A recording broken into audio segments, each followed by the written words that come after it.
ঈদের দিনের আমলসমূহ। অন্য দিনের তুলনায় সকাল সকাল ঘুম থেকে জাগ্রত হওয়া, মিসওয়াক করা, গোসল করা, শরিয়াতসম্মত সাজসজ্জা করা, সামর্থ্য অনুযায়ী উত্তম পোশাক পরা, সুগন্ধি ব্যবহার করা, ঈদুল আজহাতে কিছু না খেয়ে ঈদগাহে যাওয়া এবং ঈদের পরে নিজের কুরবানির পশুর গোশত দ্বারা আহার করা, সকাল সকাল ঈদগাহে যাওয়া, ঈদের নামাজ ঈদগাহে আদায় করা, কোনো উজর ছাড়া মসজিদে আদায় না করা, যে রাস্তায় ঈদগাহে যাবে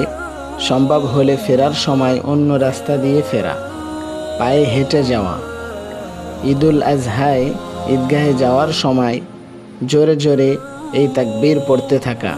আল্লাহু আকবার, আল্লাহু আকবার,